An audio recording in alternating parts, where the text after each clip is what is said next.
please make sure you hit the subscribe button, like button, and so that you are so that you are That's how the speed you're getting on this time around. You know, if I'd done that in fourth and then carried on, we'd have taken off.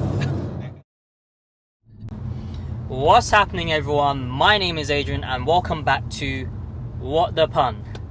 Today I'm mad excited, very happy, very pleased, as for the very first time on What the Pun I have something very special to share with you all.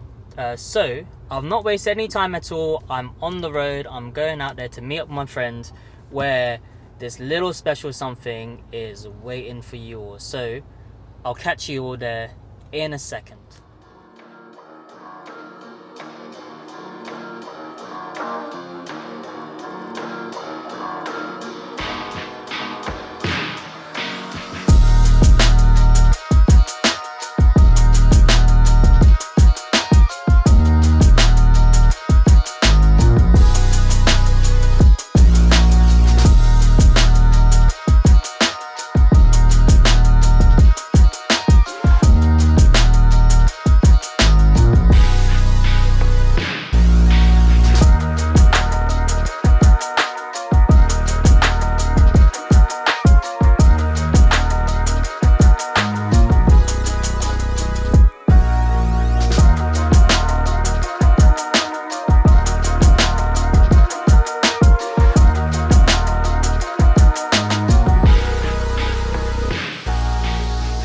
Okay, so we've arrived, we're here, and today I have Imi with us. Welcome to What the Pun. Thanks very much. And we have here your 997 Turbo. Yep. So today we're basically going to go through your journey, your history, your unique and very special history with this 997 Turbo.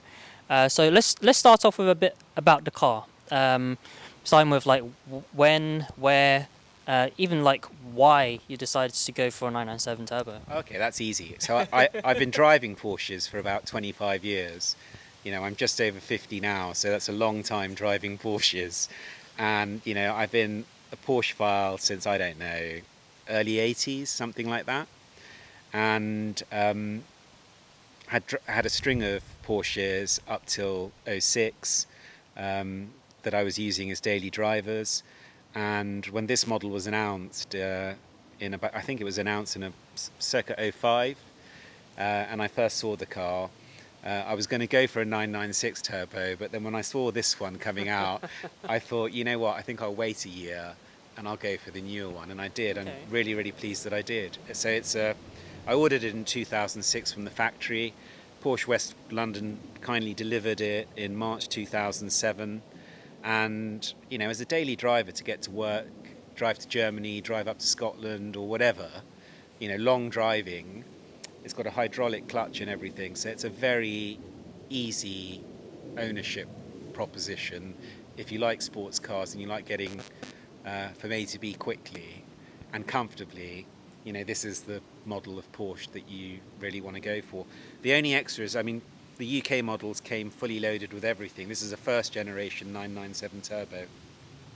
So the only extras I got was Sport Chrono, which gives you a little bit more torque and a sharper throttle response. I think I probably used it 3 times in my life other than on track. I got a CD changer, and I don't think anyone uses CDs anymore. And I got heated seats, which is probably the best thing that I've ordered. Essential, I feel like. Yeah, but it came fully loaded. It was circa 100,000 in 07, and I think really good value for money. But funny thing you mentioned early on, a 996. Question I have for you about 996: what is your opinion on the headlights on the 996? I love them.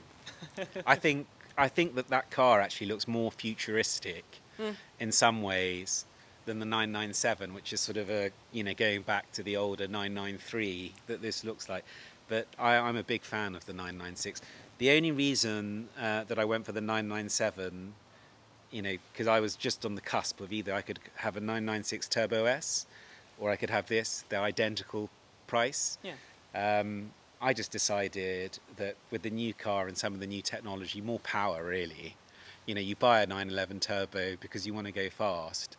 And I think the first generation 996 had about 408 horsepower, something like that. Then I think the X50 version had about 450, and the Turbo S had about 450 horsepower. And this was just the base model coming out with 480 horsepower, and different turbo technology. Okay. The first ones run on conventional turbos that most cars have, but these have variable geometry turbos, so they're a little bit more responsive, much better for road driving, more progressive. And I've absolutely loved doing 12 to 15,000 miles a year in it from '07 to 2014. It's basically my work car, this was, to go to work Oh, and wow. back. And long distances and things like that. It's been brilliant. And reliability wise, how's it been for you? So look, I mean, it was very, very good. But obviously, I do lots of high-speed driving on the autobahn and stuff like that. So I think 2014, I did lose an engine. I was doing 175 miles an hour on the autobahn. White plume of smoke. And I just thought, I'd blown a coolant hose or something like that, because I'd blown a coolant hose a few weeks or a few months before, and just thought that had happened again. But it turned out that I'd blown the engine. Oh, wow. And I got a brand new engine at 59,000 miles under warranty, because I kept it up to on warranty. Yeah, but I couldn't imagine what that would even cost if it was outside of warranty. I think on those days the exchange engine was something like 35,000. And today, if you want, it's probably 55,000 just for the engine. So as much as the car value, your car's worth nothing if you lose your engine. But I do tend to do the odd track day. So the car was being used as Porsche intended, and not many of these blow their engines. To be honest with you, they're really, really reliable from that point of view. And look, it was under warranty anyway, so all's well that ends well from that point of view. It's perfect. So I believe the car didn't start off in this colour. No. So when I ordered it, it was basalt black, and I got a black comfort interior to go with it. Just because it's just more, when you're turning up to work, into the office or whatever, you really don't want a luminous green car. So, it's just a bit more understated and black. And black's actually my favourite colour on a Porsche. So yeah, it was black with black. So before we go over any other questions I have about anything else you've done with your 997 Turbo, apart from the colour, which we just found out about, let's just go for a drive, shall we? Yeah, sure.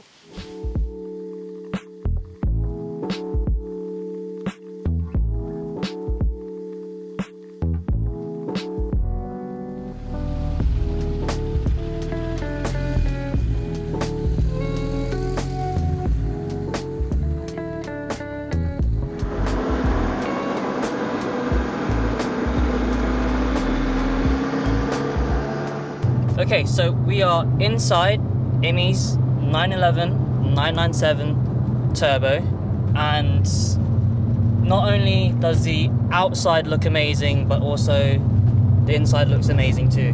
The bucket seats themselves, they're not from this gen of 911, are they? They're from the 991, but they're the same in the 991 and 997, just these are heated. And they've also, if you can see on the camera, they've also done the colour to match the car as well, which looks really good as well. So, in regards to the choice of colour, what inspired you to choose this colour? So in 1993, I saw Porsche's press car. It was a 911 3.6 turbo 964 generation. And it was in this colour, mint green. And I told myself when I was 23 that one day I'm going to get myself a mint green 911 turbo. Oh wow! And so that's basically its origin. So, in regards to, like, for example, if I decided to get another Porsche at some point, can I just literally roll up to any dealership and just say, take my money, I want my Porsche to be God's red, for example, and it's not God's red. I want them to repaint it completely God's red for me. Is that something I can just literally roll up to anyone, any Porsche dealership to get done? I think you could. Is there a process behind this? I think you could have that done at most Porsche dealerships, but to have it done where I did it, which was Porsche Central Operations, and they basically do all of Porsche GB show cars. Okay. It was a bit more of a formal process. We needed to get permission from the factory. And when the factory gave permission, I was in a queue, and I was in that queue for about 12 months because they were restoring other people's cars. So to get it done to factory quality is a slightly different process, and then you do need to go back to Porsche AG. But generally, I'm sure most dealers subcontract their paint work out anyway. Whereas, but if you want it sort of factory quality, then it'll be a completely different process. Yeah, that's a Porsche Reading have a team called Porsche Central Operations, and they basically do all of Porsche GB's show cars, and restore things like 901, 356. They've just painted a couple of Carrera GTs, so really high-end stuff. And you can understand why Porsche will only want to paint a Carrera GT in a PTS colour, because they want to keep control of the stats on the car, how many PTS cars there are, that type of thing. So it was a little bit more formal, the people that I went through. But generally, you could walk into any dealer, and I'm sure that they'll give you whatever you want. Whether it's going to be to the sort of quality that this one was finished to, then that's a completely different question. Yeah, well, so Porsche Central Operations told me that they're not going to do any more work for private customers for the foreseeable future. Oh wow! Because they've got too much work on for Porsche GB, basically. So, this is probably going to be the last private customer car they do for a while. Wow, that's really cool.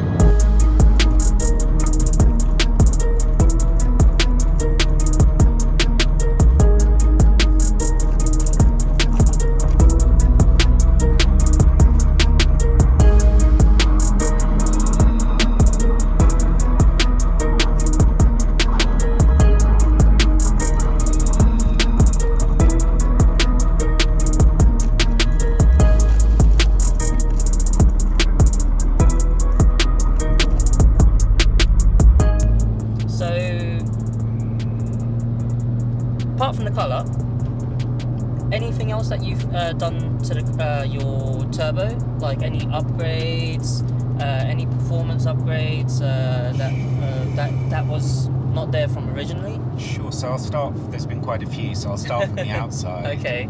And so basically, you've got GT2 aero kit, which is rear deck cleared, rear bumper, front bumper.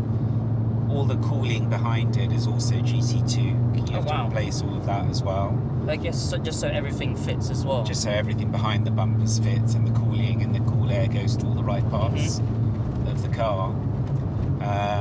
And then you've got GT2 engine and gearbox mounts, RSS rear toe steer kit. You've got tractive suspension, which is state-of-the-art suspension, which brings the suspension up to 2022. It's 16 times faster than Porsche's own PASM. Okay. Then you've got GT2 brake cooling ducts as well. Okay. And it's got something called a 9E28 tuning kit. Okay. Which comprises basically hybrid 62mm GT2 RS turbos. Okay. Bigger intercoolers from DO88. And I've also got a Europipe 100 cell exhaust stage 2 on it. Oh wow. Okay. Which allows better breathing for the engine. And it wakes the sound up of the car. I'm not even sure what it used to sound like before. Yeah, it was very quiet before, Okay. I would say. So it's got you can hear the flat six. Oh, yeah. Much more, both inside and outside. Mm. In fact, if we put our windows down, it's very loud outside. The car. And yeah, that's about 700 horsepower from those modifications. Oh, wow. And then if you throw race fuel in, you can probably get another 100 horsepower. So 700 on V-Power pump fuel. And what was this stock originally? 480. And that's a huge jump, like in terms of performance, with that GT2 turbo as well, and the 9E tune. It is. I mean, it's a huge increase in power, but I think the perfect power for this is when it's on race fuel. It's just below sort of 800 horsepower, and that's when it really feels alive, the car. That's how I like it. Basically, the way it runs on race fuel is the way that I like it most in terms of Wow. its character. And I use race fuel on track. I've only ever used race fuel on track. So whenever I'm on track, it's in full Banzai mode. Yeah, I can like with the, I think, the suspension as well. I feel like it's so composed on these kind of bendy and sort of bumpy and elevated roads as well. So Honestly, you feel like you're always under control. I feel like it was never like this before. It would be very unsettled on these types of B roads before. Since we put the tractive suspension on, honestly, absolutely transformed it. And it doesn't fit. I've driven GT2, I've driven GT3. It's not as firm as those cars. Okay. It's still comfortable, which for me, road driving was the most important thing, is that it still flows with the road. So the way this thing goes down your average UKB road, there's not much that's going to be able to keep up with you or hang with you in reality. Definitely. Well, thank you very much for sharing, Tony. It's just, I find it very, very inspiring, like, considering you don't get a lot of stories where the car owner has had the car for such a long time, and especially from the start of the journey of the car, and still owning the car after so many years. I feel like what you've done to the car is like a huge sort of tribute to your love for this car as well, and all the upgrades sort of brings it up to a modern day standard. It's definitely a love letter to 911 turbos. Yes. if I could have spec my perfect 911 turbo, This would be this is it. So it's Yeah. been done. It has been done just like that. So this is basically your perfect 911 turbo. Yeah, Your ideal 911 turbo. Yeah. I could always have another 100 horsepower, Yes. but other than that, it's perfect. Oh my gosh, that's amazing. Okay, so that's it for this week. If you haven't subscribed already, make sure you click the subscribe button, the like button, just so you don't miss out on any upcoming videos. From me, from Imi, that's it this week. Thank you very much. Take care. Bye bye.